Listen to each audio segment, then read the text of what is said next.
अस्सलाम वालेकुम, मैं हूं काशिफ रफीक। आप देख रहे हैं प्रोग्राम हर जाविये से।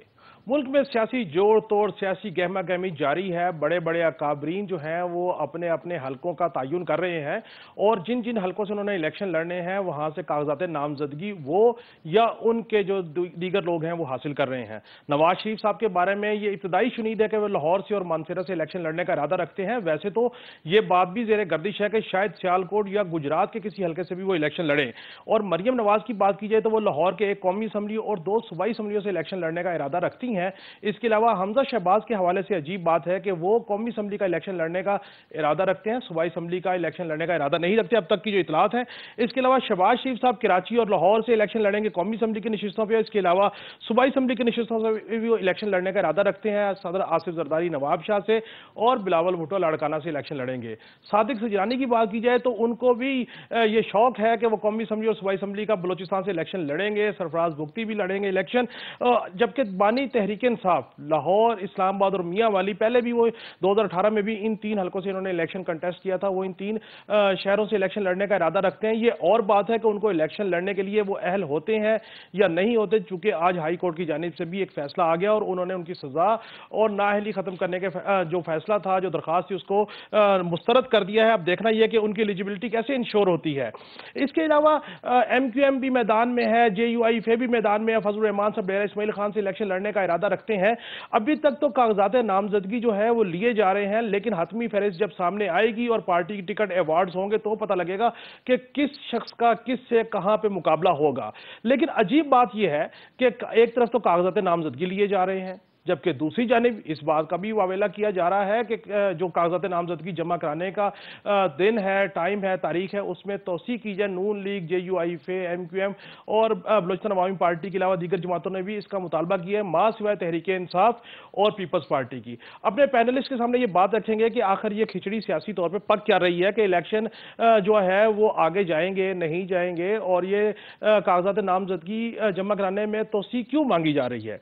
प्रोग्राम के दूसरे हिस्से में हम बात करेंगे कि क्या तहरीक इंसाफ जो है उनको बल्ला मिलेगा या नहीं मिलेगा। यह शुनीद है कि इलेक्शन कमीशन कल इस पे फैसला सुनाएगा और यह भी शुनीद है कि इलेक्शन कमीशन कल उन दरखास्तों पे फैसला करेगा कि जो नून लीग की जानिब से और बाकी जमातों की जानिब से सामने आई हैं कि कागजात नामजदगी जमा करवाने की जो तारीख है उसमें तोसी की जाए। अब इलेक्शन कमीशन क्या सरप्राइज देता है, जुम्मे का दिन है, यह भी कल ही पता लगेगा। इसके ऊपर भी अपने पैनलिस्ट की राय लेंगे कि वो क्या समझते हैं कि बल्ला तहरीक इंसाफ का होगा या नहीं होगा। सियासत से हट के प्रोग्राम के दूसरे हिस्से में हम इस बात की भी आपके सामने एक खबर रखेंगे कि एक जाली डिग्री होल्डर CEO ड्रैब कैसे ड्रैब के CEO बने और उन्होंने किन किन को नवाजा और अब वो कैसे पकड़े गए, ये सारी स्टोरी भी अनफोल्ड करेंगे। नाज़रीन, प्रोग्राम के तीसरे हिस्से में हम बात करेंगे बलोचिस्तान। जब जब इलेक्शन करीब आता है बलोचिस्तान गर्म हो जाता है, दहशतगर्दी की वारदातें गर्म हो जाती हैं और हमारे जो इदारे हैं जब वो इनको इंटरसेप्ट करते हैं तो फिर एक नई किस्म का प्रोपेगेंडा जो है शुरू हो जाता है। मुझे इसमें कोई गुमान नहीं कि इस तरह के प्रोपेगेंडा के में बैरून मुल्क के जो लोग हैं, सोशल मीडिया ब्रिगेड है, वो भी इसमें इन्वॉल्व होगी। अगर हम बात करें बालाज वल्द मौला बख्श, ये एक ऐसे रिहायशी हैं जो तुर्बत के रहने वाले थे, जिन्होंने जो 29 अक्टूबर 2023 को पकड़े गए, लेकिन इनका ताल्लुक BLA से साबित हुआ और 2021 में अरमान नामी शख्स ने इनको BLA में शामिल कराया। मुतअद्दिद दहशतगर्दी की वारदातों में ये मुलविस रहे, इन्होंने तस्लीम किया और आखिरी जब ये पकड़े गए तो उन्होंने कहा कि एक मोटरसाइकिल के ऊपर बारूदी मवाद जो है वो इंस्टॉल कर दिया गया और एक बड़ी दहशतगर्दी की कार्रवाई होने जा रही है, जिसके ऊपर CTT बलोचिस्तान ने 22 और 23 नवंबर की दरमियानी शब जो है इनके बताए हुए मकाम के ऊपर अटैक किया, वहां पे रेड किया और उसके बाद क्रॉस फायरिंग हुई, दहशतगर्दों की जानिब से रॉकेट लॉन्चर चलाए गए और उस क्रॉस फायरिंग में जो बालाज वल्द मौला बख्श हैं वो जाँ बहक हो गए। उसके अलावा 2 और दहशतगर्द जो है उनकी लाशें भी वहां से बरामद हुई। बलोचिस्तान इतना गर्म क्यों हो गया? क्या इसके पीछे भारत का हाथ है? क्या भारत इससे कुछ हासिल करना चाहता है? और क्यों पाकिस्तान को ऐसे वाकयात का सामना है कि सिक्योरिटी के पॉइंट ऑफ व्यू से उनके ऊपर एक निशान रखा जा सके और इसमें भारत का किस कदर हाथ है, अफगानिस्तान इसमें किस कदर फीड कर रहा है, इस तमाम सूरत हाल के ऊपर भी हम अपने पैनलिस्ट से गुफ्तगू करेंगे। नाज़रीन, हमारे साथ रहिए, गुफ्तगू की बाकायदा गुफ्तगू जो है वो शुरू करेंगे एक ब्रेक के बाद। हमारे साथ रहिए।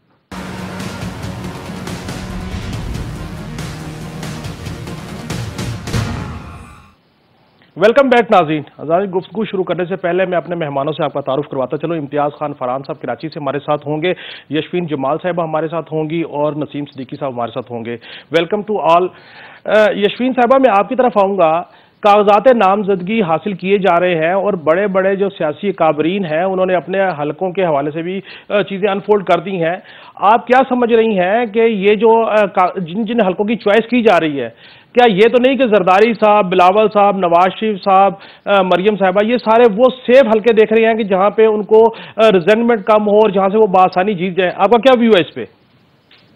जी, thank you so much for having me on the programme. बिल्कुल ठीक कहा आपने। मेरा ख्याल है हल्के हमेशा ही सियासी जो लीडर्स हैं वो ऐसे ही चूज करते हैं और चुनते हैं जहां पर उनको ये लगता है कि उनका कोई स्ट्रॉन्ग होल्ड है, वहां पर उनको कैंपेन में आसानी होगी। उनका ये ख्याल होता है कि वहां से वो इतना वोट निकाल लेंगे कि वो एक आधी सीट उस हल्के से निकाल लें। तो ऐसे ही हल्के हैं जहां पे जिन्हें चुना जाता है, और जब 2 या 3 हल्के चुने जाते हैं तो उसमें फिर एक आधा चैलेंजिंग हल्का भी इसलिए लिया जाता है कि कोई पॉलिटिकल स्टेटमेंट बनाने की ख्वाहिश होती है। जैसे छोटे मियां साहब जो है वो कराची से पहले भी लड़े थे, अब फिर लड़ रहे हैं। वो शायद कोई पॉलिटिकल स्टेटमेंट है जो देना चाहते हैं कि हमारी सिंध के अंदर भी कोई रूट्स हैं। माजी में भी उनको नहीं जो है उसके अंदर आई थिंक के मायूसी का सामना करना पड़ा था। मुझे लगता है इस दफा भी मायूसी का सामना करना पड़ेगा, बट स्टिल वो ट्राई कर रहे हैं। हल्के तो चूज किए जा रहे हैं, कागजात नामजदगी भी जहां जहां उनको समझ में आ रही है, जो जो प्रोसेस के अंदर जा रहा है वो जमा करवा रहे हैं। लेकिन साथ ही साथ हमें इस बात पर भी बात करनी चाहिए कि बहुत सारे कागजात नामजदगी ऐसे हैं जो कि जमा नहीं हो पा रहे। तो मेरा ख्याल है कि ये जो जमा हो रहे हैं फिर इनके ऊपर भी सवाल आएगा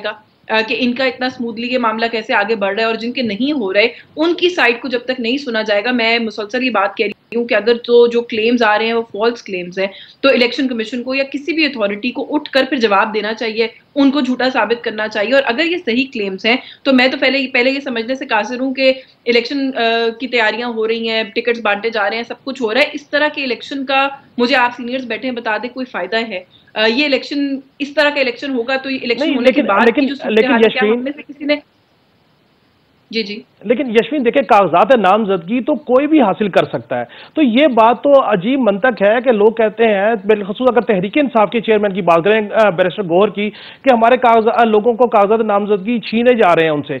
कागजात नामजदगी तो जरूरी नहीं कैंडिडेट जाके ले, वो तो कोई भी ले सकता है। तो इसमें तो मेरे ख्याल कोई ऐसी बात नहीं तो होनी नहीं देखिए ना, चाहिए जो उनकी तरफ से एप्रीहेंशन आई। मियां वाली में उनके वालिद गए थे, उनके कागजाती नामजदगी जमा कराने के लिए उनके वालिद से छीन के फाड़े गए हैं, ये उनका क्लेम है। शाह महमूद कुरैशी साहब तो खुद जेल में है, उनके सेक्रेटरी गए हैं उनके कागजात नामजदगी लेके, उनका भी क्लेम है जी कि कोई फाइल वहां से उनसे किसी ने छीन ली वो फाइल और नहीं उनको वापस की वहां पर वो फाइल। तो ये जो केसेस सामने आ रहे हैं, तो 1-2 केसेस हैं जो मैं आपको बता रही हूँ।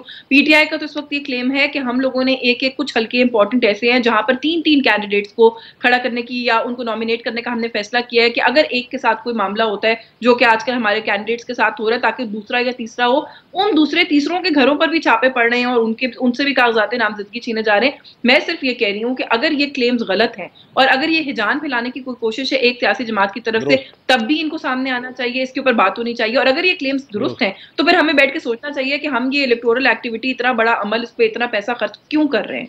इस तरह के इलेक्शन का फिर क्या फायदा होगा कि जब एक रजिस्टर्ड पॉलिटिकल पार्टी मुल्क की कैंडिडेट नहीं खड़ा कर सकती कागजात नामजदगी। आप जो वो हैं जिब्रान नासिर साहब जो हैं कराची के जो मारूफ वकील हैं, वो कहते हैं मैं तीसरा इलेक्शन है कागजात नामजदगी मैंने निकलवाए हैं और जमा करवाने। पहली मरतबा ऐसा हुआ है कि कागजात नामजदगी लेने के बाद मुझे रीजनल ऑफिस से ईसीपी के फोन आया है और उन्होंने मुझसे पूछा है कि आपने अपने लिए लिए हैं, किसके लिए लिए हैं, किस पार्टी से कंटेस्ट करेंगे। और जब मैंने उनसे पूछा कि आप प्री स्क्रूटनी क्यों कर रहे हैं मेरे से, क्योंकि अभी तो स्क्रूटनी का अमल आगाज नहीं हुआ, तो उन्होंने कहा जी कि हमें ईसीपी के मेन ऑफिस से कहा गया है कि सारे जो कैंडिडेट्स हैं उनकी एक लिस्ट तैयार करके बताया जाए कि कौन किससे कहां से लड़ रहा है। ये स्क्रूटनी कौन करवा रहा है, क्यों हो रही है? ये जो इस तरह की चीजें हैं, पहले ही इस मुल्क के अंदर खासी कंफ्यूजन चल रही है। मुझे लगता है कि हमें उस कंफ्यूजन में ऐड नहीं करना चाहिए। ECP should come out clean on this. तो लेवल प्लेइंग फील्ड के हवाले से भी कमेंट कीजिए कि लेवल प्लेइंग फील्ड का वावेला भी हो रहा है, तहरीक इंसाफ हो, पीपल्स पार्टी, और उधर से इलेक्शन के लिए उनका काम भी जारी है, उनकी स्ट्रगल भी जारी है, कागजात लेने या जमा कराने के मामला हो। तो लेवल प्लेइंग फील्ड को किस हद तक देखती हैं आप? देखिए, लेवल प्लेइंग फील्ड इस मुल्क में पहले एक तो इसके ऊपर मेरे दायरे थोड़ा सा डिफरेंट ओपिनियन इसलिए है कि हमने माजी में ये जो कुछ ट्रेडिशनल पॉलिटिकल पार्टीज हैं, अगर मैं इनकी बात करूं, पीपल्स पार्टी की बात करूं, नून लीग की बात करूं, ये लोग अपने मामला कैसे तय करते हैं, क्या करते हैं, आप सब मुझसे सीनियर्स हैं, आप ज्यादा अच्छा इसको अंडरस्टैंड करते हैं। जिसका दूसरी जमात को लगता है कि मामला तय हो गया, वो जमात हमेशा वावेला करती है कि यहाँ लेवल प्लेइंग फील्ड नहीं है। इलेक्शन हो जाता है, वो जमात जीत जाती है, तो जो हारने वाली जमात है वो हमेशा कहती है जी, कोई कभी कहते हैं आरओज का इलेक्शन हुआ, कभी कहते हैं एजेंसी से इलेक्शन कराया, माजी में आपके सामने सारी सूरत हाल है। तो मेरा ख्याल है एक तो ये रूटीन का मसला है और इल्जाम तराशी का सिलसिला जो पीपल्स पार्टी की तरफ से आगाज किया गया, और क्योंकि एक वाइब ऐसी लग रही थी कि नवाज शरीफ पाकिस्तान वापस आए हैं, जिस प्रोटोकॉल के साथ आए हैं, उनके लिए जो आसानियां हुई हैं, पीपल्स पार्टी जाहिर है उसके अंदर रीड कर रही थी और उनका ये ख्याल है, अभी भी ख्याल है कि उस सिस्टम के लाडले हैं नवाज शरीफ साहब। तो एक तो वो शोर था। दूसरा शोर वही है जो मैंने अभी थोड़ी देर पहले आपको बताया, लेवल प्लेइंग फील्ड। एक जमात कहती है कि हम कॉर्नर मीटिंग नहीं कर सकते, हम जलसा नहीं कर सकते, हम कोई किसी किस्म की कोई पॉलिटिकल एक्टिविटी नहीं कर सकते, कागजात नामजदगी जमा नहीं करवा सकते, कागजात नामजदगी पर इमरान खान के दस्तखत कराने के लिए एक वकील अडियाला जेल जाता है, 4 घंटे गायब हो जाता है। तो लेवल प्लेइंग फील्ड तो जमीयत उलमा इस्लाम की आप बात करें, उनका अपना एक मौकफ है, वो कहते हैं जी सिक्योरिटी सूरत हाल है, लेवल प्लेइंग फील्ड नहीं है, हम कैंपेन नहीं कर सकते, लेवल प्लेइंग फील्ड नहीं है, हमारे ऐसे बहुत से हल्के हैं जहां हमारा स्ट्रॉन्ग होल्ड है, वहां पे सर्दी बहुत होगी इसलिए लेवल प्लेइंग फील्ड नहीं है। तो लेवल प्लेइंग फील्ड तो पहले मेरा ख्याल है आज आप में से कोई ये तयन भी करे कि होती क्या है, और कभी मुल्क में हुई इलेक्शंस के अंदर लेवल प्लेइंग फील्ड अगर नहीं एक्सपेक्ट करते हैं कि होगी, मुझे लगता है ना पहले कभी हुई है ना आज है। मैं इस बात से एग्री करता हूं कि 2018 के इलेक्शन में नून लीग के साथ भी यही मामला था कि रात को टिकट जो उम्मीदवार को दिया और सुबह पता लगा वो टिकट वापस हो गया और फिर उसने जो है वो शेयर की टिकट ले ली। मैं इम्तियाज खान फरहान साहब की तरफ जाऊंगा। इम्तियाज साहब, कागजात नामजदगी तो हासिल किए जी, मैं एक छोटी सी जी यशवीन, क्योंकि जो अभी आपने बात की ना 2018 वाली, मेरा छोटा सा सिर्फ इस पे एक इख्तलाफ है। जब हम कंपेयर करते हैं ना 2018 की सूरत हाल को आज की सूरत हाल से, सवाल यहाँ पे बुनियादी सा इतना है कि नून लीग उस वक्त ज़ेर अताब थी, हम मानते हैं, उस वक्त भी हम कहते थे कि थी, लेकिन क्या वो जलसे कर रहे थे? क्या उनके लोग कॉर्नर मीटिंग्स करते थे? क्या वो कैंपेन करने के लिए निकलते थे? क्या उनसे किसी ने कागजात नामजदगी छीने थे?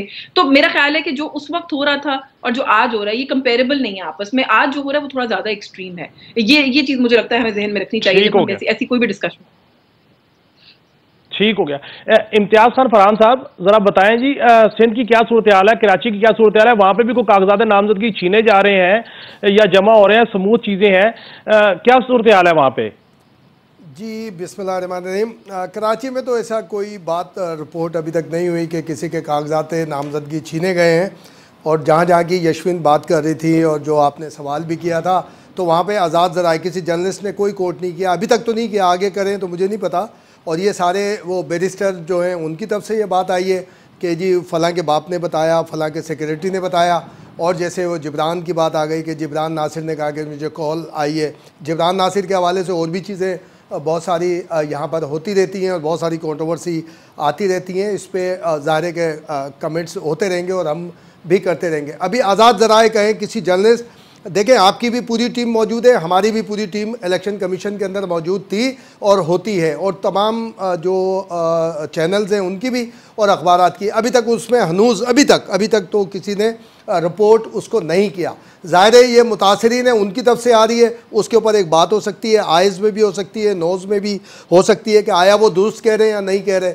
लेवल प्लेइंग जो फील्ड है उसका यही होता है, हमेशा होता है। 2018 ज़ाहिर है कि कोई इसको एक्सेप्ट करता है कि क्या है। 2013 में भी यही सूरत हाल थी जब तालिबान जो है किसी की हिमायत के अंदर ANP को थ्रेट कर रहे थे, पीपल्स पार्टी को थ्रेट कर रहे थे। यहाँ MQM ने भी शिकायत की थी कि उन्हें भी थ्रेट किया जा रहा था कि भाई हम आप जलसे करेंगे तो हमले हो सकते हैं, बहुत सारी चीज़ें हो सकती हैं। और एजेंसीज़ भी रिपोर्ट कर रही थी कि फ़लाँ को नहीं निकलना चाहिए, उसमें यही ANP पीपल्स पार्टी सर फहरिस्त थी, उनको नहीं करने दिया था, जो कि गलत है। किसी के साथ भी नहीं होना चाहिए, किसी के साथ नहीं मामला होना चाहिए कि जब आप इलेक्शन में जा रहे हैं तो शिकायत से हटकर सारे मामलात होने चाहिए। लेकिन हमेशा होती है, इलेक्शन के मौके पर भी होती है, इलेक्शन से पहले भी होती है और बाद में भी होती है। इम्तियाज साहब शिकायत तो सबसे पहले पीपल्स पार्टी ने की ना जी, लेवल प्लेइंग फील्ड की। वो PTI ने तो बाद में की है।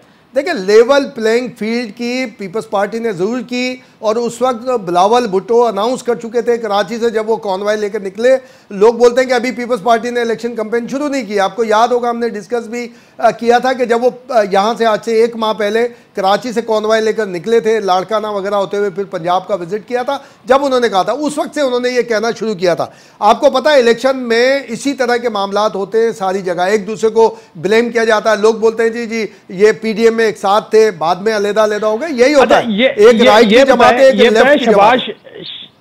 ये बताएं, शहबाज शरीफ साहब कराची से इलेक्शन लड़ रहे हैं, पिछली दफा तो फैसल वारडा साहब से हार गए थे, इस दफा कैसा देख रहे हैं, क्या आपका व्यू है? देखें, उस वक्त हम सब फील्ड में थे, वो कैसे हारे, कैसे कौन कैसे जीता, वो भी पूरी एक हिस्ट्री है। वो बाद में सामने आ गई थी कि शाम 5 साढ़े 5 बजे तक क्या सूरत हाल थी जहाँ से शहबाज शरीफ लड़ रहे थे, और उसके बाद क्या सडनली एकदम सूरत हाल शुरू हुई। मैं समझता हूँ कि वो फैसल वाउडा खुद किसी दिन शायद बताएंगे, जैसे वो बहुत सारे इंकशाफात करते हैं कि ये तब्दीली कैसे आई थी। उस समय 9 कम से कम जो थे, चाहे वो मलीर का हल्का हो। अब देखें, इमरान खान हारे थे ना ओपन, और जो हकीम बलोच से हारे थे। हकीम बलोच किसी ज़माने में पीटीआई के भी हमदर्द रहे, उससे पहले मुस्लिम लीग नून में भी वो रहे, उससे पहले पीपल्स पार्टी में थे। अब पीपल्स पार्टी के इलेक्शन से टिकट से उन्होंने बाई इलेक्शन लड़ा था, इमरान खान हार गए थे वहाँ से मलीर से। अब इतला एक आ रही थी, मुझे अभी तक नहीं हो रही, कि मरियम नवाज उस हल्के से लड़ना चाहती हैं। तो मैं तो निहाल को बोला था, निहाल हाशमी को, कि मैंने कहा यार देखें, हकीम बलोच वर्कर आदमी है ज़्यादा, लेकिन फील्ड में रहता है। तो आप अगर मरियम साहिबा को इम्तहान में डालना चाहते हैं और फिर कोई बात करना चाहते हैं, बिल्कुल उनको वहाँ पे इलेक्शन लड़वाएं, लेकिन उनका राइट है। वो तो आप और हम सब जो अपने साथी सियासतदान दोस्त हैं उनसे हम गपशप करते हैं। तो मैं समझता हूँ सॉलिड है शहबाज शरीफ का, वो एक मजबूत हल्का है। और अब चूंकि नून और एमक्यूएम का एक मामला चल रहा है, तो मैं समझता हूं कि उनको बेनिफिट उन्हीं को मिलेगा। मैं पहले भी कहा है कि मुस्लिम लीग और एमक्यूएम में अभी तक कोई मायदा नहीं हुआ है, कोई मायदा नहीं हुआ एक आध दो मुलाकातों के बाद। और अगर कोई एग्रीमेंट होता भी है तो उसका फायदा नून को होगा, एमक्यूएम को कोई फायदा नहीं होगा उससे।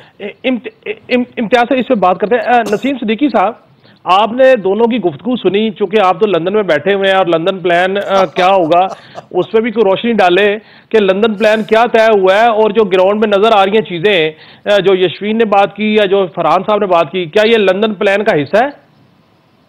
बहुत शुक्रिया काशिफ, आपने जब इंट्रो दिया था तो आपने कहा जी कि अपना इंतखाबात की जोड़ तोड़ और बड़ी गहमा गहमी चल रही है, तो मेरे जहन में आया कि अल्फाज होने चाहिए थे कि इंतखाबात में तोड़ फोड़ और गलत फहमियाँ जो है ना वो बहुत ज़्यादा चल रही है। इस तरह के इलेक्शन मैंने आज तक नहीं देखे। 85 में जब इलेक्शन हुए थे गैर जमाती, उस वक्त क्योंकि कॉलेज यूनिवर्सिटी में था तो इतना ज़्यादा उसमें पार्टिसिपेट नहीं किया था, लेकिन पता है कि वो किस तरह हुए थे। लेकिन 88 के जो इंतखाबात हैं, तब से जितने भी आज तक इंतखाबात हुए तमाम मैंने कवर किए हैं, और अभी भी इंशाल्लाह मैं एक बात पहले आ जाऊंगा और कवर करूंगा। बात यह है कि काशिफ, जिस तरह अभी बात मेरा भाई कर रहा था, बड़ा मेहनती भी है इम्तियाज और बड़ी गहरी नज़र इसकी हर चीज़ के ऊपर होती है। उसने कहा कि ना हमने रिपोर्ट किया ना आपने अभी तक रिपोर्ट किया। तो भाई हमें पता है कि आजकल टीवी के ऊपर कहाँ से रिपोर्टिंग आती है, क्या दिखाने देते हैं क्या नहीं दिखाने देते, क्या बात कर सकते हैं क्या नहीं कर सकते। लेकिन सोशल मीडिया के ऊपर तो वीडियोज़ वायरल है, किसी ने क्लेम नहीं किया लेफ्ट की तरफ से कि जी हमारे साथ ज्यादती हो रही है। हमने तो वीडियो सोशल मीडिया पे देखी जिसमें बाकायदा पुलिस पेपर छीन रही है, जो नॉमिनेशन पेपर लेना गया उसको गिरफ्तार कर रही है, धक्के देके गाड़ी में बिठा रही है। ऐसी सैकड़ों वीडियोस जो है इस वक्त सोशल मीडिया पे मौजूद है। दूसरी बात यह है कि काशिफ, जिस तरह के इलेक्शन ये हो रहे हैं मैंने आज तक नहीं देखे। लंदन प्लान में यह तय हुआ था कि नवाज शरीफ को वज़ीर आज़म बनाया जाएगा, बल्ले का निशान गायब किया जाएगा, इमरान खान को जेल में डाला जाएगा। लेकिन जब नवाज शरीफ साहब पाकिस्तान पहुंचे हैं तो वो ये सोच रहे थे कि जब मैं पाकिस्तान पहुंचूंगा तो एक जमे गफीर होगा वहाँ पे और सारी काया पलट जाएगी, जैसे बेनज़ीर का इस्तकबाल हुआ या नेल्सन मंडेला का शायद उस तरह। लेकिन उनको एयरपोर्ट पे बताया गया जी कि यहाँ एयरपोर्ट के बाहर बिल्कुल नॉर्मल ट्रैफिक चल रही है और कोई इस्तकबाल के लिए आया। जो पूरे पाकिस्तान से हमने जिम्मेदारियाँ MNAs और MPs की लगाई हुई थी, वो कुछ लोगों को लेके यादगार पाकिस्तान पहुंचे हैं। हेलीकॉप्टर पे चलते हैं यादगार पाकिस्तान। जब उन्होंने जाके ग्राउंड रियलिटी की कि वहाँ पंजाब का प्योर वेलकम नहीं है जिस तरह आवाम खुद से निकलती है, तो फिर मेरे ख्याल से उन्होंने स्क्रिप्ट में थोड़ी सी चेंजेस करवाई है कि किसी को नॉमिनेशन पेपर नहीं लेने दिए जा रहा। मुझे तो यहाँ तक पता है कि ख्वाजा आसिफ समेत मुस्लिम लीग के बड़े बड़े जो स्टॉलवर्ड्स रहे हैं वो इस्टेब्लिशमेंट की मिन्नतें कर रहे हैं कि आपने हमारे मुकाबले पे PTI के आम से आम कारकुन के भी जो है ना कागजात नामजदगी जमा नहीं होने देने, क्योंकि अगर एक दफ़ा कागजात नामजदगी जमा हो गई और उनके मुकाबले पे पीटीआई का कोई हल्का सा वर्कर भी आ गया तो उनको तो लेने के देने पड़ जाएंगे, यानी कि वो इलेक्शन उनके जो है ना वो बढ़ जाएंगे। तो बात ये कि इस तरह के इलेक्शन कभी नहीं देखे कि प्री पोल रिगिंग शुरू हो जाए, आप किसी को नॉमिनेशन पेपर नहीं लेने दे रहे। आपने देखा कि जेल के अंदर इमरान खान साहब के जो वकला हजरात उनसे साइन करवा के डॉक्यूमेंट्स लाए थे। अब ये देखें, ये तो अभी बाद में पता चलेगा कि इलेक्शन कमीशन की जो नाअहली की हुई है उनकी, उस पर वो लड़ सकते हैं या नहीं लड़ सकते। अभी से जो है वो लड़ाई जो है वो तमाम अपने नॉमिनेशन पेपर्स के ऊपर हो रही है। उससे पहले इलेक्शन कमीशन और इलेक्शन कमिश्नर का ये किरदार रहा है कि ना तो वो पंजाब में ना खैबर पख्तूनख्वा में आईन और कानून के मुताबिक 90 दिन में इलेक्शन करवा सके, और फिर वफाक में भी आप देखें कि 90 दिन के अंदर इलेक्शन नहीं करवा सकते। तो इलेक्शन कमीशन और इलेक्शन कमिश्नर के ऊपर एक बहुत बड़ा सवालिया निशान है। एक अपोजिशन लीडर है जिसको मुस्तकबिल का प्राइम मिनिस्टर शो करके आप तमाम टीवी चैनल्स के ऊपर उसको दिखा रहे हैं, पीटीवी भी उसको कवरेज दे रहा है। अगर वो अपनी पार्टी मीटिंग भी करते हैं तो वो भी टीवी के ऊपर आप दिखा ठीक हो गया और दूसरी तरफ एक पार्टी है, ठीक है 9 मई का वाकया था, उनके ऊपर इल्जामात हैं, लेकिन ये कि चंद हजार लोग थे ना, आप तो करोड़ों लोगों की तजलील कर रहे हैं इस वक्त। मेरे ख्याल से इलेक्शन कमीशन को इन तमाम चीजों का एक्शन लेना चाहिए, और सुप्रीम कोर्ट तो सैर करने तुर्की गया हुआ है। ठीक हो गया। नाज़रीन, गुफ्तगू का सिलसिला जारी है, मिलते हैं ब्रेक के बाद, हमारे साथ रहिए।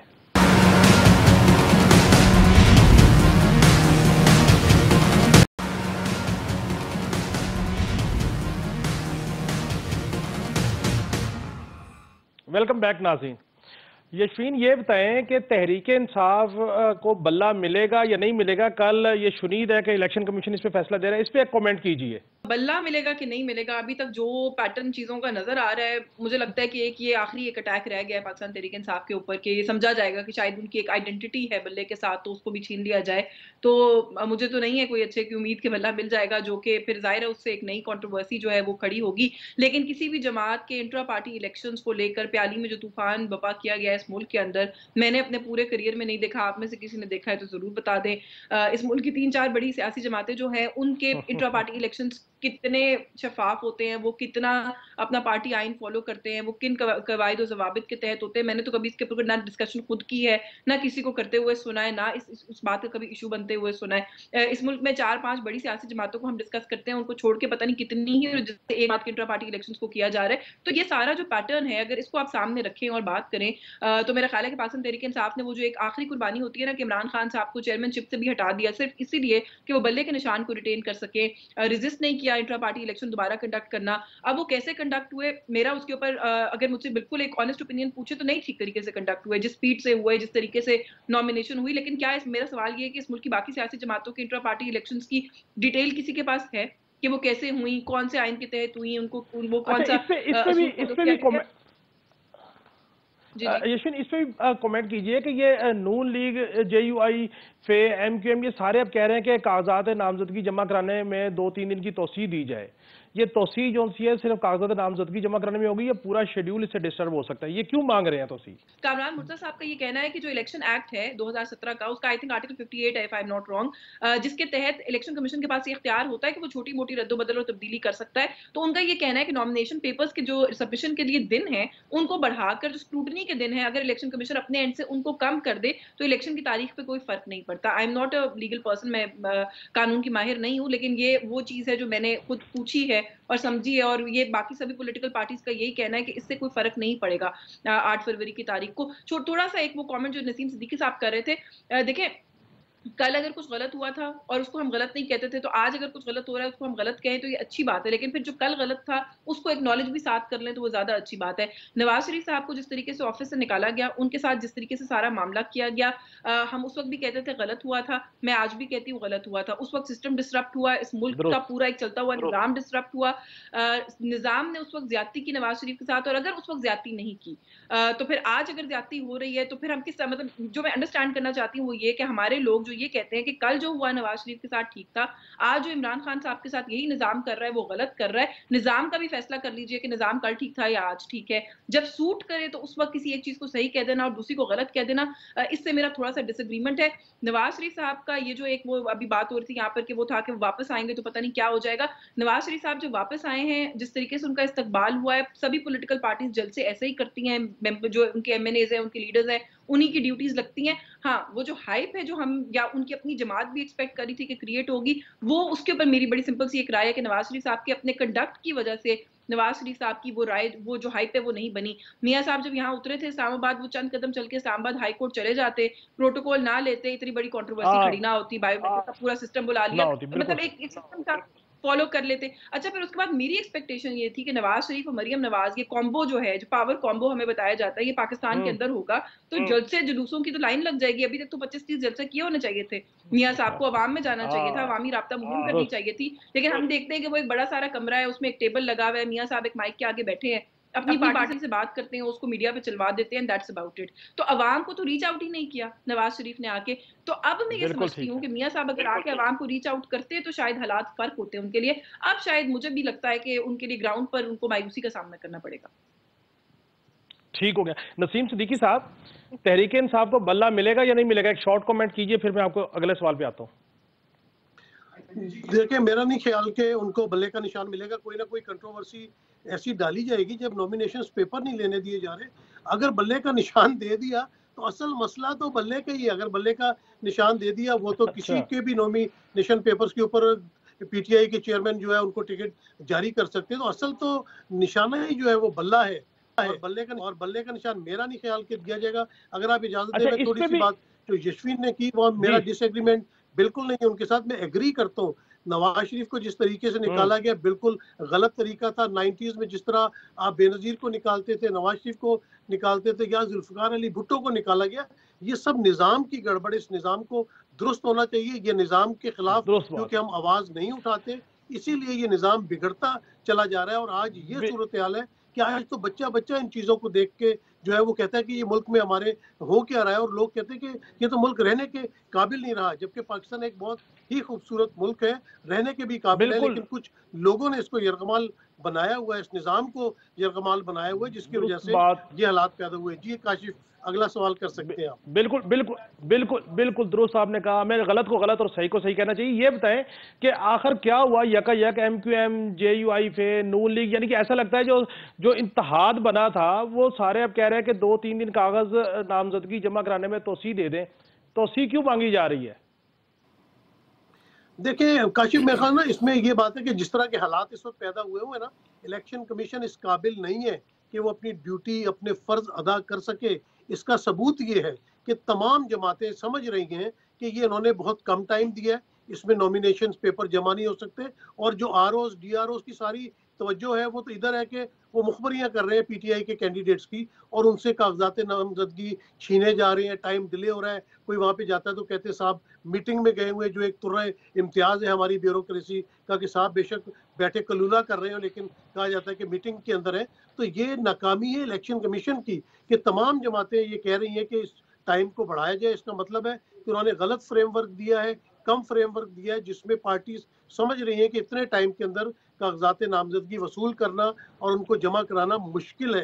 तो ये मेरे ख्याल से एक निकम्मा बना है इलेक्शन कमिश्नर और इलेक्शन कमीशन का। जी काशिफ, ठीक हो गया। इम्तियाज खान फरहान साहब, बल्ला तहरीक इंसाफ को मिलता हुआ देख रहे हैं कि नहीं देख रहे? मेरे बाकी 2 पार्टिसिपेंट तो नहीं देख रहे। देखिए, मैं तो देख रहा हूँ कि मुमकिन तौर पे मिल सकता है, और वो अलग बात है कि कोई अकबर इस बाबर उसमें अपील में जाएं या क्या सूरत हाल बने। यशवीन ने पहले सेगमेंट में एक बात की थी कि तमाम सियासी जमातों में बिल्कुल ऐसे होते हैं, इसी तरह इलेक्शन होते हैं, लेकिन इसमें इस तरह का अकबर एज बाबर जो कि क्लेम करे वो सामने नहीं आते।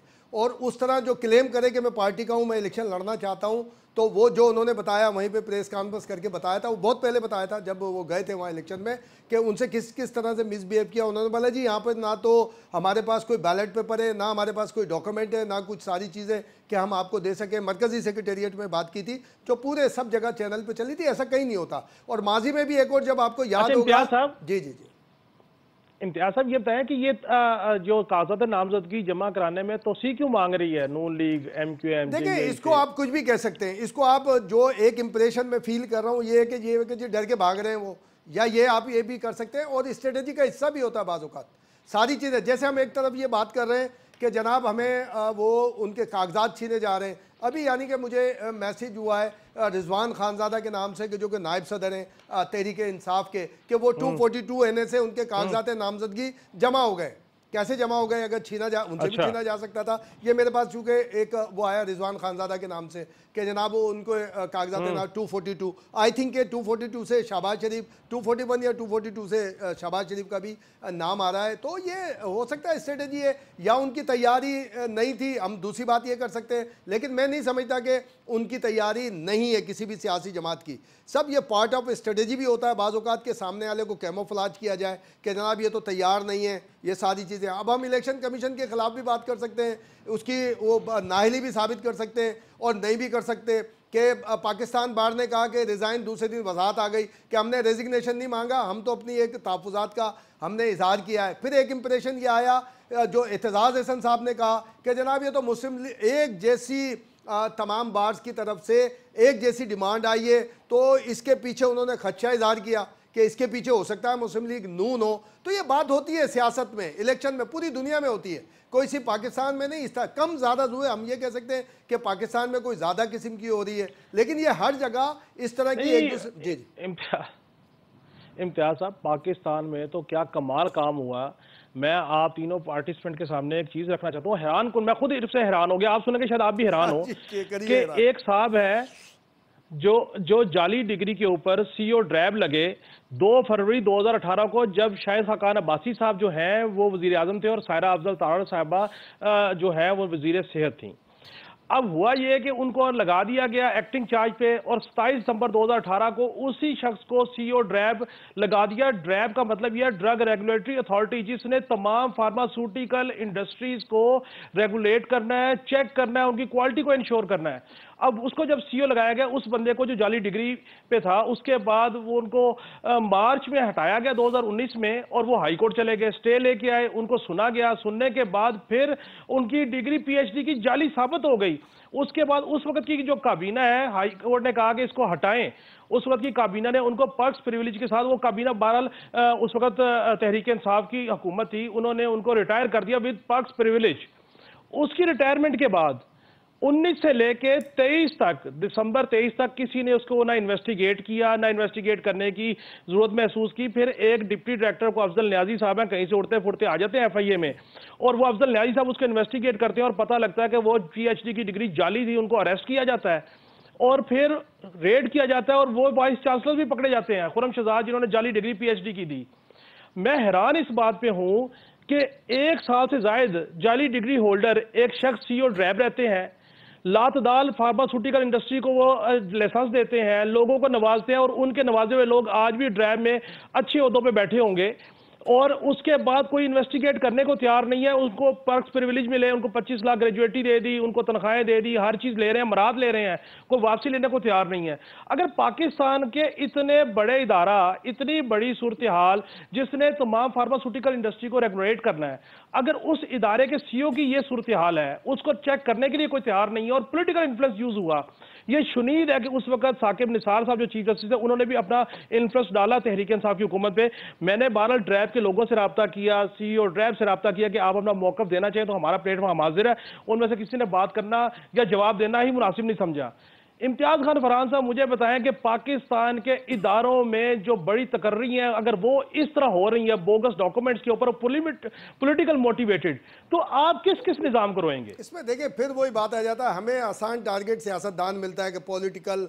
अब साकिब निसार की क्यों नहीं बात करते? इतने बड़े बड़े ब्यूरोक्रेट हैं जो इस तरह के, और अदर देन ब्यूरोक्रेट हैं जो अपना पावर यूज़ करते हैं, बहुत सारी चीज़ें क्लियर। बॉर्डर हमारे जो स्मगलिंग होती है, कोई माइका लाल पॉलिटिकल पार्टी का या कोई बड़ा पॉलिटिकल पर्सन करवा सकता है कुछ? ये सिंध में भी मुझे याद आ रहा है, मैं नाम सही थी कोर्ट, कि यहाँ पर भी एक ड्रग अथॉरिटी गई थे, वो भी इसी तरह से मामलात हुए थे कि फेक डिग्री के ऊपर उनको एक बड़े यानी अहम ओहदे पर रहे। और पाकिस्तान में PIA का क्या हुआ था? क्या हम भूल गए कि वो जो सरवर साहब थे उन्होंने असेंबली के अंदर क्या कहा था कि हमारे पायलटों के पास वही नहीं है, डिग्री नहीं है, वो सारी के सारी उसमें तो ये है जी। इस पे देखें, जहां पॉलिटिकल इन्फ्लुएंस की बात है वो अपनी जगह, लेकिन जो हमारे इदारे, अगर अफजल नियाजी आए, उन्होंने इस बात की तहकीकात की, तो या तो अपने तौर पे उन्होंने कर ली या किसी ना किसी ने उनको ऑर्डर दिया होगा। तमाम इदारों को अपना काम करना चाहिए, हमें तमाम इदारों को या तो तारीफ करनी चाहिए या मलाइन करना चाहिए। जिसका जो काम है सिर्फ ये कह देना कि बात मलाइन की नहीं, बात मिलाएंगे। मैं जरा नसीम सिद्दीकी साहब, आप मुझे बताएं कि ड्रैब के सीईओ जाली डिग्री पे और वो फार्मास्यूटिकल इंडस्ट्री को लाइसेंस दे रहे हैं, उनकी दवाइयों को चेक कर रहे हैं, तो फिर क्या बनेगा? अगर हेल्थ के इशू के साथ ये होगा तो बाकी का क्या बनेगा? आप क्या कहते हैं? आशिफ, आप ये देखें कि ड्रैब के चेयरमैन के पास जाली डिग्री है तो पूरी कौम को ड्रिप लगी हुई है इस वक्त ना। यानी कि किस तरह, मतलब हमें ये बातें आपने जिस तरह शुरू की थी ना, ये बात यकीन नहीं आता, ज़हन पागल हो जाता है कि यार किस किस्म की हरकतें। और काशिफ, मैं आपको बताऊं, मेरे दोनों साथी जो है इस बात से हर किसी को पता है कि हम बच जाएंगे की अदालतें, अदलिया 140वें नंबर पे हो दुनिया में। आप अंदाजा लगाए 140वें नंबर पे, उस मुल्क में कुछ भी हो सकता है। यानी कि नून लीग की गवर्नमेंट थी, वो शख्स पावरफुल था। वो अगर तहरीके इंसाफ की हुकूमत आई, वो शख्स पावरफुल था। उसके पीछे कौन लोग थे, कौन लेके आए? और आपको पता है ड्रैप में जो लगता है वो करोड़ों अरबों की करप्शन वहां पे होती है। तो ये सब पैसे की गेम है। जब तक उसको इस्तेमाल करना, जब जी मैं जरा यशवीन को भी ऐड करना चाहता हूँ। यशवीन, आप देखें, ये मुल्क के एक इदारे के सरबराह की ये फैक्चुअल स्टोरी है, तो मुझे आप बताएं कि निज़ाम मुल्क का कैसे चलेगा? इदारों के अगर सरबराह इस तरह बोगस डॉक्यूमेंट्स पे फाल कर रहे होंगे और उनकी वीकनेसेस होंगी, तो कैसे निज़ाम शफाफ होगा? क्या कहती हैं? ये आई थिंक वही बात है, दोनों जो मेरे साथ मौजूद हैं कॉलीग्स, उन्होंने बात कर दी है। और पता नहीं, बहुत ज़्यादा हैरत वैसे मुझे नहीं हुई, क्योंकि ये इस तरह की चीज़ें हैं जो हम हर रोज़ कहीं ना कहीं सुनते हैं। ये जो बात अभी सिद्दीकी साहब कर रहे थे कि आप ये अंदाज़ा लगा लीजिए कि एक हुकूमत ने उस शख्स को लगाया और दूसरे ने उसको पूरे ऑनर के साथ, पूरे पर्क्स एंड प्रिविलेजेस के साथ वहां से रुखसत कर दिया और अंडर द कार्पेट उस मसले को कर दिया। तो वही बात है कि अब उस शख्स के ताने बाने कहाँ मिलते थे, वो किन पावरफुल लोगों के साथ उसके ताल्लुकात थे, कि मुल्क के एक ऐसे इदारे को, अगेन जो बात सिद्दीकी साहब कर रहे थे, कि पूरी कौम के लिए ये इस वक्त लम्हा फिक्रिया है कि वो जो अद्वियात, वो पूरा एक, आपको पता है, पूरा एक कॉम्प्लेक्स सिस्टम है, एक इंसानी जान से जुड़ा ये मामला है, लेकिन उसको भी हमने इतना कैजुअली, नॉन सीरियसली लिया। उसकी रीजन यही है शायद कि इस मुल्क के अवाम की जान और माल की वैसे भी कोई कीमत शायद नहीं है इस मुल्क के हुक्मरानों की नज़र में, जिसकी वजह से इस तरह के मामलात होते हैं। ये मुझे नहीं पता कि ये इशू, ये अभी कितनी पुरानी स्टोरी है जो आप बता रहे हैं, लेकिन ये कुछ कफ सिरप्स और दवाइयों और अद्वियात की प्रॉब्लम्स अभी हम रिसेंटली भी सुन रहे थे कि कुछ इंटरनेशनली बैन हुई हैं हमारी प्रोड्यूस दवाइयाँ, जिसके अंदर कुछ चीज़ों के कंटेंट के हवाले से कहा गया कफ सिरप्स बिलखुसूस के वो ज़्यादा है जो कि मुज़र सेहत नहीं होना चाहिए। तो फिर जब इस तरह के लोग at the helm of affairs होंगे तो फिर इसी तरह की जो चीज़ें और मामला जो हैं वो अनफॉर्चुनेटली सामने आएंगी। तो जी ठीक हो गया, ठीक हो गया। बहुत शुक्रिया यशवीन जमाल साहिबा, आपका, इम्तियाज़ खान फरहान साहब आपका, नसीम सिद्दीकी साहब आपका, आप हमारे साथ रहे। नाज़रीन, ब्रेक के बाद हम वापस आएंगे तो बलोचिस्तान की जो सूरत हाल है उसके ऊपर गुफ्तगू करेंगे कि आखिर बलोचिस्तान इतना गर्म क्यों हो गया, और एक शख्स जो BLA का रुकन था, साबित हो गया कि वो BLA के साथ के लोगों के साथ मिलकर कार्रवाइयाँ कर रहा था, मुख्तलिफ किस्म की दहशतगर्दी की कार्रवाइयाँ कर रहा था, और वो साबित हो गया। तो फिर एक खामखा एक वावेला करना और हर इशू के ऊपर इदारों को इम्प्लीकेट करना, ये क्या दुरुस्त रवैया है या नहीं, रवैया नहीं है? ब्रेक के बाद मिलते हैं एक नए पैनल के साथ, हमारे साथ रहिए।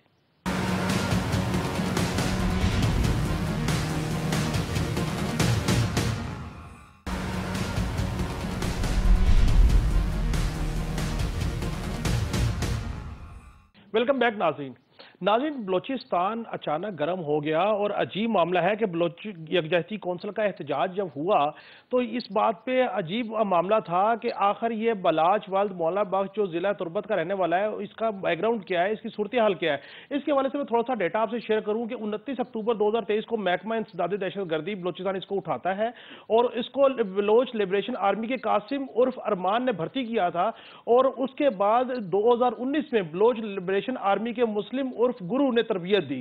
ये मुस्लिम उर्फ गुरु नामी जो ग्रुप है उसके साथ ये अटैच थे। मुख्तलिफ जो है इन्होंने कार्रवाइयाँ की, उसमें आम आवाम जो है उनको भी मारा, सिक्योरिटी इदारों के लोगों को मारा, उसके अलावा धमाके किए।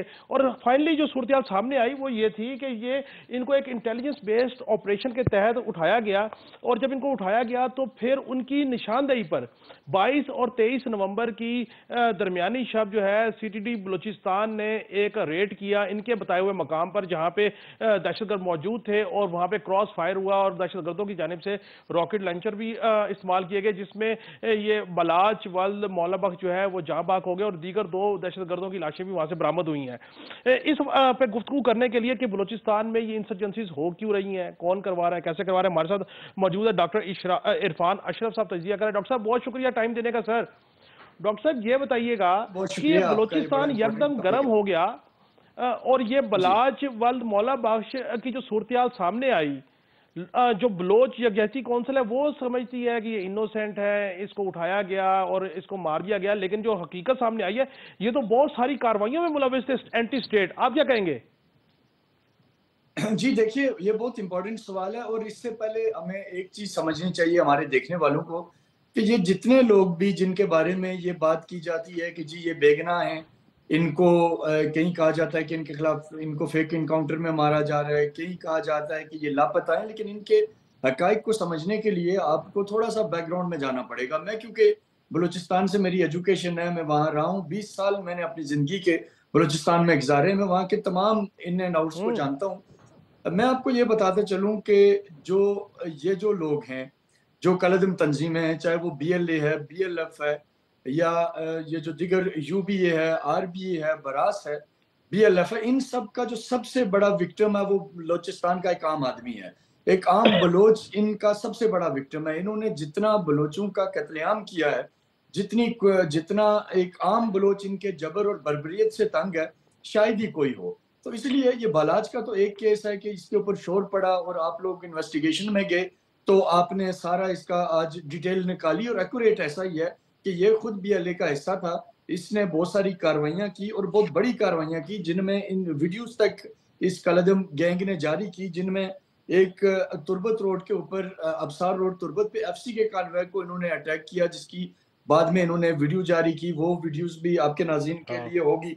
मकरान स्काउट के ऊपर इसने हमला किया, इसने फिश मार्केट में हमला किया, सिंधी दुकानदार को कत्ल किया, इसने फुटबॉल चौक में एक सिंधी दुकानदार का कत्ल किया। यानी इसके ऊपर जो FIRs दर्ज हैं, एक नेशनल बैंक के सामने इन्होंने किया, तकरीबन 7 से 8 FIRs तो इसके ऊपर पहले से दर्ज थी। और आपने जैसे फरमाया एग्जैक्टली ऐसा ही हुआ कि इसको जब गिरफ्तार किया गया, इंटरोगेशन हुई, इसने एक पॉइंट बताया कि वहाँ इसके दिगर साथी भी हैं। जब वहाँ रेड हुआ तो उस रेड के दौरान जो एक्सचेंज ऑफ फायर हुआ उसमें ये बालाज मारा गया। ये जो मारंग बलोच है, इसके वालिद साहब आपको पता है कौन है? ये खुद गफार लांगो की बेटी हैं, और गफार लांगो जो है वो एक रिकॉग्नाइज्ड टेररिस्ट था, जिसके ऊपर कोई डिनाई नहीं करेगा। आप डॉक्टर मारंग बलोच से पूछें कि गफार लांगो BLA के साथ था या नहीं। दर्जनों लोगों को उसने कत्ल किया, और सबसे बड़ी बात यह है कि ये अक्रॉस द बोर्ड इन्होंने लोग मारे, इन्होंने बलोच भी मारे, इन्होंने पश्तून भी मारे।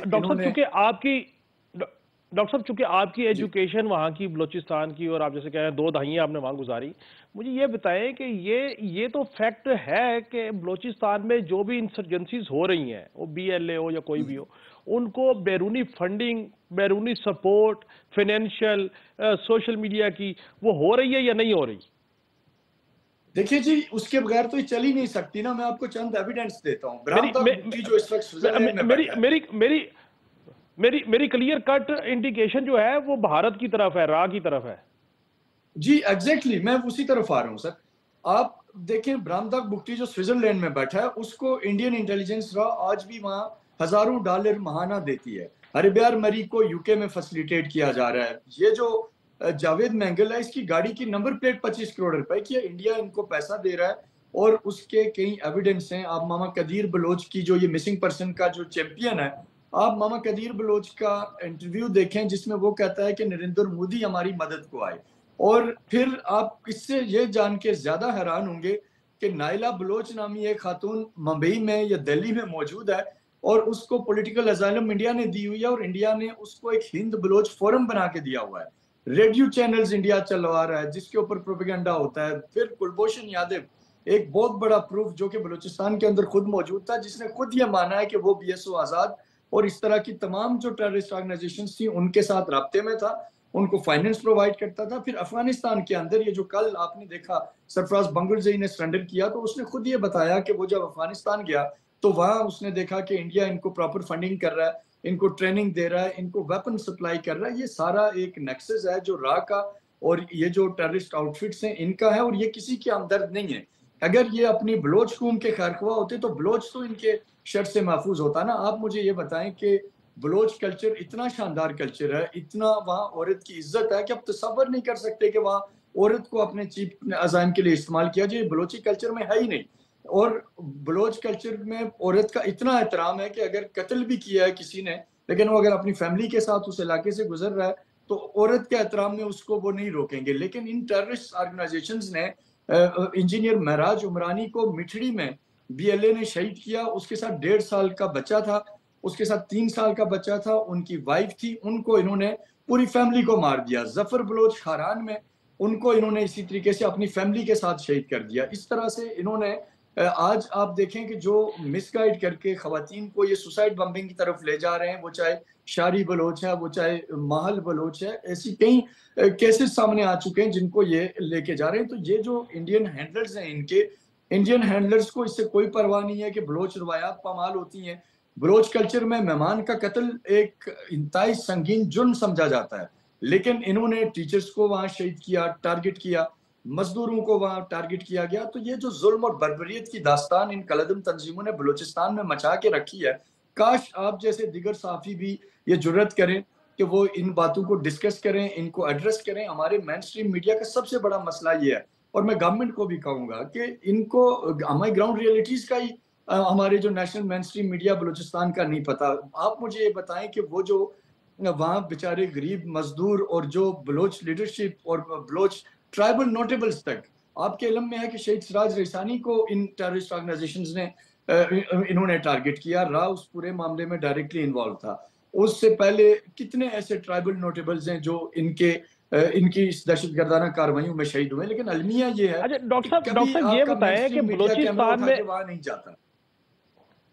अब बलूचिस्तान में ये सारी जो इंसर्जेंसीज और ये जो सारे वाकयात हो रहे हैं, इसकी वजह ये तो नहीं कि बलूचिस्तान चूंकि एक फर्टाइल एरिया है, इकोनॉमिकली एक बड़ा पोटेंशियल है उसमें, और इस वक्त जो हमारा SIFC है या हमारे फौज है, हमारे जो लोग इकोनॉमिस्ट हैं, जो एक थिंक टैंक है, उनका फोकस है बलूचिस्तान के ऊपर कि हम बलूचिस्तान में ग्रोइंग पोजीशन लेके आएँ और वहाँ पे जो इकोनॉमिकल पोटेंशियल है उसको एक्सेलरेट करें। तो इस पोटेंशियल को ख़त्म करने के लिए, इन्वेस्टर को डराने के लिए, उनको वहाँ से भगाने के लिए, इंटरनेशनल इन्वेस्टरों को वहाँ से भगाने के लिए ये सारी इंसर्जेंसीज जो सी उसमें तेज़ी आई हुई है। सर बड़ा रेलिवेंट आपने बात की, और एग्जैक्टली यही है, क्योंकि आपको पता है कि ग्वादर की जो तामीर इस वक्त हो रही है, तो ग्वादर बनने के बाद बलूचिस्तान का सिर्फ ये जो CPEC के जो मंसूबे हैं, सिर्फ उनकी मैं अगर बात करूं तो उसमें हाइड्रो पावर के प्रोजेक्ट्स हैं, उसमें ऑयल रिफाइनरीज इंटरनेशनल उसमें डोनर आ रहे हैं। उसके बाद जो ग्वादर पोर्ट का अपना पोटेंशियल है, वो इस खित्ते की सबसे बड़ी ओपन सी फ्रंट की वो पोर्ट है जहां कार्गो फैसिलिटी है। और ग्वादर समेत ये जो पूरा जो कोस्टल बेल्ट है और पूरा बलूचिस्तान खुशदार, इसकी फ्यूचर बदल जाएगा। ये रियल सेंस में एक गेम चेंजर है। अब इंडिया ये चाहता है कि, क्योंकि इंडिया को पता है कि अगर ये सारी चीजें हो गई, इम्प्लीमेंट हो गई, अगर CPEC कंप्लीट हो गया, फिर ये जो अभी रिसेंटली SIFC का जो पाक फौज का एक बहुत बड़ा इनिशिएटिव है, ये चीजें आगे बढ़ी, बलूचिस्तान में इन्वेस्टमेंट आई, बलूचिस्तान के अंदर जो नेचुरल रिसोर्सेज हैं, मिनरल्स हैं, उनका जो पोटेंशियल है, इन सारी चीजों को रोकने के लिए इस वक्त जो इंडिया पूरे स्केल के साथ वहां टेररिज्म को स्पॉन्सर कर रहा है। लेकिन इंपॉर्टेंट बात मैं आपको ये बताऊं कि बलूचिस्तान का नौजवान इस दहशतगर्दी को मुस्तरद कर चुका है। ये जो 2, 4, 5 लोग जो बंदूक की जोर पे बलूचिस्तान को यरगमाल बनाना चाहते हैं, ये बलूचिस्तान के नुमाइंदे नहीं है। बलूचिस्तान की जो यूथ है, अभी हालिया पिछले केयर टेकर गवर्नमेंट में आपने देखा होगा कि अभी जो चल रही है, इसमें नवाबजादा मीर जमाल एक नौजवान इमर्ज लीडर सामने आए, और जिस तरह उनको सपोर्ट किया गया, जिस तरह लोग उनके लिए निकले, और जो मैंने देखा खुद, ज़ाहिर मैं इसका विटनेस हूँ कि जिस तरह उनको अप्रिशिएट किया गया, पाकिस्तानियत की आवाज़ उठाई गई, तो उससे ये बड़ा क्लियर मैसेज है कि बलोच नौजवान सिर्फ प्रोग्रेस चाहता है, सिर्फ तरक्की चाहता है और वो किसी किस्म की टेररिज्म की तरफ जाना नहीं चाहता। लेकिन क्योंकि पीछे अच्छा इंडिया और डॉक्टर इंडिया साहब के जो अज़ाइम है वो आपने खुल के आपने भी बात कर ली कि वो बड़े क्लियर हैं, वो डेवलपमेंट को रोकना चाहते हैं। वो नहीं चाहते कि बलोच प्रोग्रेस करे और उनके हाथों से निकल जाए। और ये जो उनके 2-4 लोग बाहर बैठे हैं, जिनको मैं समझता हूँ किराए के कातिल हैं, उनकी भी अब क्रेडिबिलिटी वो नहीं रह गई, क्योंकि वो ग्राउंड पे लोग उनको छोड़ के जा रहे हैं। अच्छा ये डॉक्टर जो साहब सरफराज भंगुल से डॉक्टर साहब आखिर में जी डॉक्टर साहब आखिर में ये बताइए कि एक तो बलूचिस्तान में इलेक्शन इंशाल्लाह ताला पूरा अमन हो जाएंगे, और दूसरा ये बताएं कि जो बलोच नौजवान हैं, बच्चे हैं, उनको हम क्या होप दे सकते हैं कि वो आए अपनी तरक्की के लिए, अच्छी तरक्की के लिए, बजाय इसके कि वो बेरारवी का शिकार हो या इन दहशतगर्दी आउटलेट्स जो है उनके हिस्सा बने और उनसे वो खराब हो।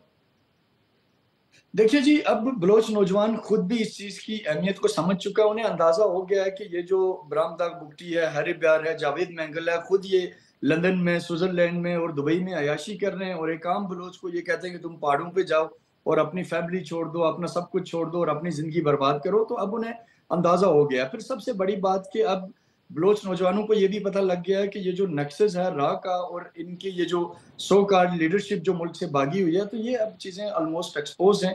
बलोच नौजवान अब इनके हाथों में आने वाला नहीं है और बलोच नौजवान प्रोग्रेस चाहता है, बलोच नौजवान पुरुमीद है और इंशाल्लाह। ऑप्टिमिस्टिक का। उन्हें अंदाजा है कि फ्यूचर उनका है। सिर्फ मैं ये कहूंगा कि जो इस वक्त ज़ाहिर है बलूचिस्तान के पास, आपको पता है पाकिस्तान की लीडरशिप बलूचिस्तान के पास है। आपका चेयरमैन सेनेट बलूचिस्तान से हैं, prime minister care taker Balochistan से हैं, चीफ जस्टिस बलूचिस्तान से हैं और केयर टेकर जो इंटीरियर मिनिस्टर थे वो बलूचिस्तान से थे। तो इस सारे सिनेरियो में मैं सिर्फ ये कहूंगा कि ये थोड़ा सा जो इन वहाँ चंद एक जो ताकतें जो अपना इन्फ्लुएंस जमाने की कोशिश कर रही हैं, जो दरअसल टेररिस्ट के ठीक हो गया। फैसिलिटेटर हैं या उनके तर्जमान हैं, उनको थोड़ा सा गवर्नमेंट आगे बढ़े, लगाम दे, तो बाकी मेरा ख्याल है कि चीज़ें इतनी प्रॉब्लमेटिक नहीं है। और बलूचिस्तान का जो नौजवान है वो बड़ा होपफुल है और एक अच्छे फ्यूचर की उन्हें पता ठीक है हो कि गया। पाकिस्तान, ठीक हो बलूचिस्तान गया। और बलूचिस्तान। बहुत शुक्रिया डॉक्टर इरफान अशरफ साहब। नाज़रीन, कल फिर नए मौज़ूआत के साथ, नए मेहमानों से मुलाकात होगी। अल्लाह हाफिज़।